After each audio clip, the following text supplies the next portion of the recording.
Hey guys, Sheldon here and welcome back. So this is a follow-up video to my walkthrough and impressions of the Hunter Call of the Wild, or should we be calling it the Hunter Call of the Duty? Well, listen on and we'll find out why. So the first thing I want to talk about is some of the changes that came during the course of the closed beta weekend. And that was the ability to not hold your breath, or shall I say the ability to hold your breath has been implemented.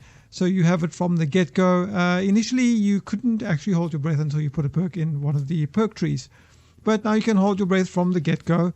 The problem is that once you put points into your rifle stability, there really is no need to hold your breath at all because the scope is very, very stable, as you can see from the footage that's playing in the background. So you don't actually need to hold your breath anymore to get an accurate shot. But as I covered in my other video, most of the perks are to do with tracking and not being spotted or heard when you are tracking and things like that. So they're going to make the game easier and easier. In fact, there are points that allow you to not only see the tracks that you can see on the screen, but once you see tracks of the same animal moving, there'll be a line joining them. So it's going to be kind of like join the dots puzzle. So when the prey is far away, you can run, and when it's closer, you can walk, and when you're very close, you can be really, really quiet and crawl in order to get up to it to get your shot off. I'm not entirely sure how I feel about the perk system. I think that yes, it can fit, but they need to think about the perks very carefully in order to not damage the authenticity of the hunting experience.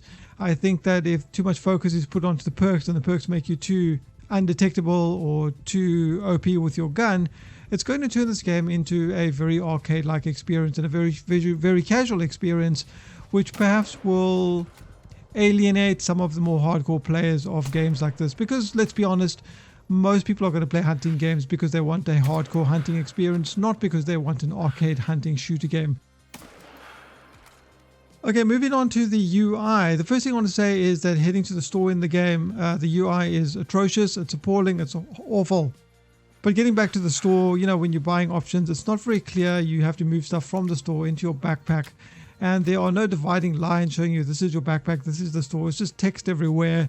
And you have to kind of work out, I actually have to drag stuff. I had to look on the forums to find out how the hell to actually move stuff that I'd purchased into my inventory. And then of course when you're in your inventory trying to equip it, and then what do? There's basically placeholder text for your bullets and your scope and things like that, which is very odd for a beta. I would have thought that this game would have been an alpha. Maybe that would have been a better description for the state of the current game. The other thing, as you can see from the on-screen footage, you can see all these indicators on the screen. Obviously you need to have a way of following the tracks, because with all the vegetation in the screen, it is difficult to see the tracks, but perhaps there should be options in the final version of the game to tone down some of the on-screen hints to make it a more immersive experience. I know some people have been complaining about the obtrusiveness of some of the on-screen indicators. The other thing I want to talk about is also the map. It's very much like, dare I say, a Ubisoft game. In each zone you'll find a lookout tower. By going up the lookout tower, you will then mark a whole bunch of question mark spots on the map, which you can then go to and get XP, or they can be lookout points or whatnot. And there's one particular point of interest, which is your outposts, which are places that you should be able to, I say should because half the time it didn't work, should be able to travel to, at least fast travel to, during your play. So you could just, dart around the map without having to basically walk everywhere. But for me, during my time in the game, I find that half the time right-clicking on the actual outpost did absolutely nothing. It didn't work at all, so you'd have to try several times. It worked on some outposts, it didn't work on other outposts. So it was definitely buggy and it definitely needed some fixing. The other thing with the on-screen indicator in the bottom right-hand corner, you can see you've got these meters for audio, for visual, and for your heart rate.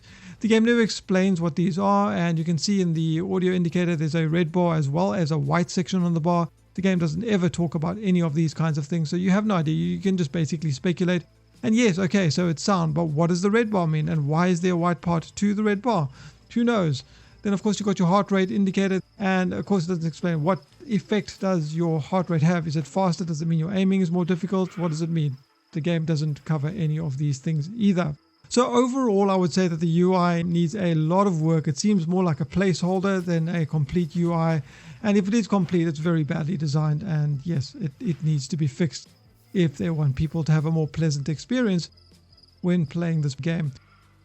The other thing you'll notice is that when you do prone and crouch and run, there's no stance indicator on the screen. So, you know, of course, when you get used to it, you know if you're walking, obviously, and you know if you're proning and stuff like that. But I think it would have been nice to have an on-screen indicator indicating what stance your character was in. And finally, I want to say also that this game is in deep need of a tutorial. When you start the game, you get a mission that says, go kill the deer, and you basically have to learn by them telling you to go kill a deer. Also, I want to say that in the game, you'll see when you walk around, you'll find these spots. Often you'll find areas where they have water feeding times. There'll be rest zones where the animals will rest, and there'll be feeding zones where the animal will feed. And the thing is, when you find them in the game, it actually tells you they'll feed from X time to Y time, or they'll go and get water from this time to that time. And then it'll put a marker on your map, which is great. The problem is when you go to your map and you mouse over those icons, it doesn't provide you any information whatsoever about the time. So there's no way you can plan your hunt, which I thought was a little bit silly. I don't know if that's a bug, and I don't know if that's an issue related to the beta. But it would make sense that if they do give you the time of those particular zones, to give you that information on the map when you mouse over those particular icons. Moving on to the gameplay, talking about gun realism. After I put a few points into stability and stuff, the gunplay seemed a little bit simplistic. It seemed very simple. If you've played any shooter in recent history, you'll have no problem aiming and killing any kind of animal.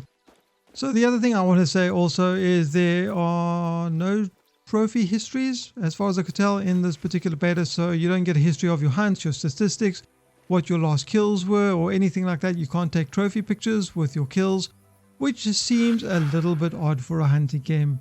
I don't know if it was excluded because it's in the beta, or if it's just not something that they have in this particular version of the game. I know they had it in the previous version.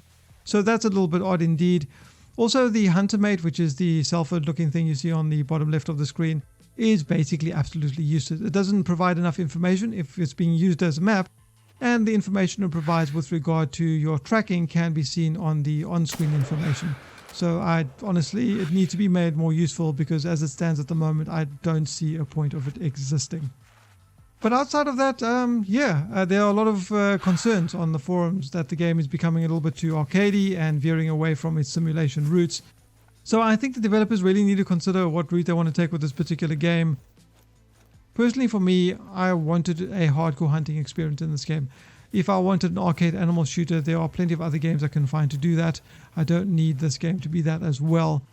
If they do decide to go with the hardcore route, which I think they should, it's a much more interesting prospect, because it's something unique and it's something niche and not something that you'll find everywhere else you look. But outside of that, even after my 12, 13, 14 hours or whatever it was of playing, I did have a good time with the game. As I said before, it has a lot of potential. It all's going to depend on what route they decide to do, and if they listen to the community's feedback after this particular beta. But yeah, that about wraps it up. What are your guys' thoughts, for those of you who did play the game? What do you think? Do you think it's a little bit arcadey? Do you think it should be more of a hardcore simulation if you did play it? And are you guys interested in picking the game up, or looking forward to more info about it in the future? If you have any questions or comments, as usual, you can leave them in the comment section below. Hope you enjoyed the video. I've been Charling, and I'll see you guys next time.